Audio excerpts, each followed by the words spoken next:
Uma emenda na Constituição proposta pelo governo Temer e aprovada há 2 anos aqui no Congresso impõe um limite para os gastos públicos. Essa mudança criou um rígido mecanismo de controle de gastos na máquina pública durante 20 anos. Na prática, de um ano para o outro, os gastos federais só podem aumentar de acordo com a inflação acumulada em 12 meses até junho do ano anterior. O impacto do teto de gastos nos investimentos na área de educação é o tema de um debate que começa aqui em instantes na Câmara. A Cassiana Tormin explica. Oi, Cassiana, bom dia. Bom dia, Vera. Exatamente, esse é o tema de um debate da Comissão de Educação, uma audiência pública que tem como convidados 3 ministros do governo. O ministro da Educação, o ministro da Fazenda e o ministro do Planejamento, que já confirmou a presença aqui, que é o ministro Esteves Conalgo. E para falar com a gente sobre essa audiência pública que deve começar às 10 horas, a gente convidou aqui o deputado Pedro Uczai, do PT de Santa Catarina, que é autor do requerimento para esse debate, um dos autores, né? Depois também outros deputados também apresentaram e endossaram esse requerimento. Deputado, o senhor colocou aqui na justificativa que neste ano houve uma redução de 32% dos investimentos em relação ao ano passado para a área de educação como um todo.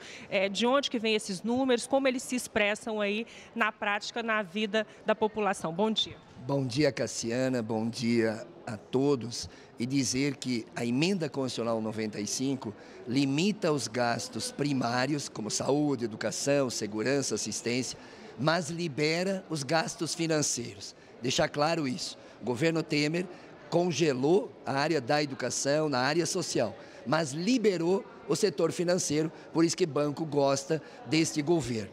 Em segundo lugar, o que nós estamos percebendo é mais grave do que congelar os investimentos na área da educação.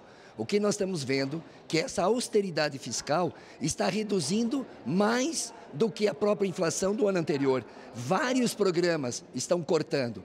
A CAPES, CNPq, que forma mestres e doutores, que forma pesquisadores, demonstra orçamentariamente que até agosto do ano que vem, 200 mil bolsistas vão deixar de receber a bolsa se manter este orçamento.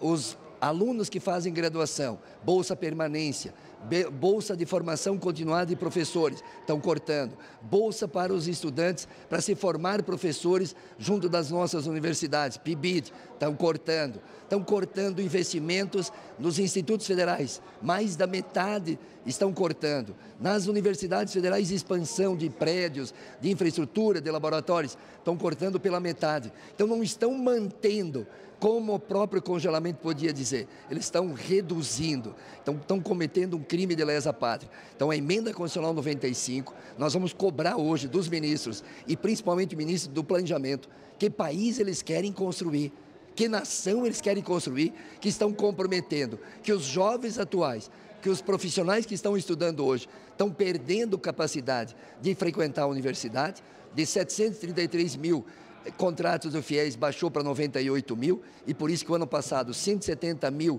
jovens abandonaram as universidades brasileiras.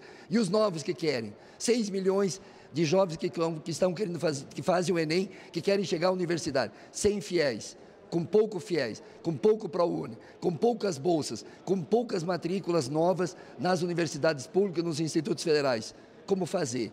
Por isso que a Emenda Constitucional é um crime de lesa pátria e nós propomos uma PEC 373 que revoga na saúde, na educação e na segurança pública, além de outra PEC na área da assistência social, revogar a Emenda Constitucional 95. Vamos ter que fazer muita mobilização, porque hoje o que nós vamos assistir aqui com o ministro do Planejamento, o Esteves, ele vai ter que explicar por que a educação não é prioridade para esse governo.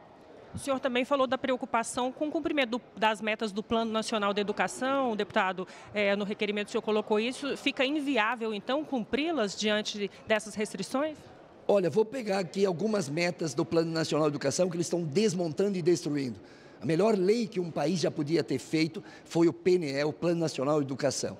A meta 17 propõe que no próximo ano, já em 2019, tem que equiparar o salário dos professores, dos educadores do Brasil, naquele ente da federação como prefeitura, ao salário dos outros profissionais que têm a mesma formação acadêmica. Por exemplo, médico, engenheiro, dentista, etc. Então tem que equiparar. Isso pode significar 60% de valorização do salário dos professores. Vai ser possível com essa PEC, com a emenda constitucional 95? Não vai ser possível.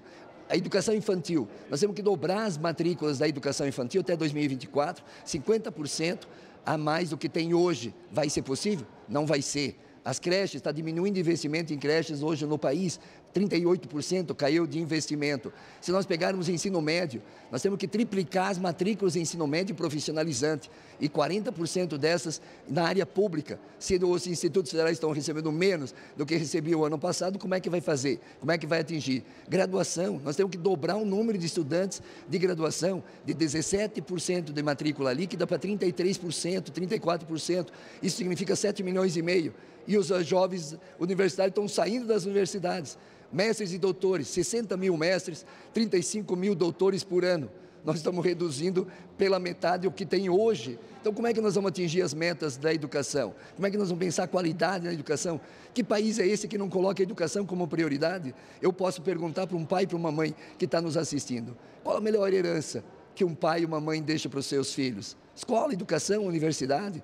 O que um país que quer ser grande, desenvolvido, se transformar numa nação, é investir em educação, em ciência e tecnologia. E esse governo, Michel Temer, não só deu golpe à democracia, mas está desmontando o país, desmontando os direitos sociais, as políticas sociais, e os rentistas, os banqueiros, estão rindo da nossa cara. Muito obrigado, deputado Pedro Kizai, um bom debate. Lembrando que essa audiência pública que começa às 10 horas, realizada pela Comissão de Educação, ela pode ser acompanhada por quem quiser pelo site da Câmara, inclusive pelo site edemocracia.câmara.leg.br. As pessoas podem enviar sugestões, perguntas também, que serão encaminhadas aqui para os debatedores. A gente volta com você, Vera. Obrigada, Cassiana.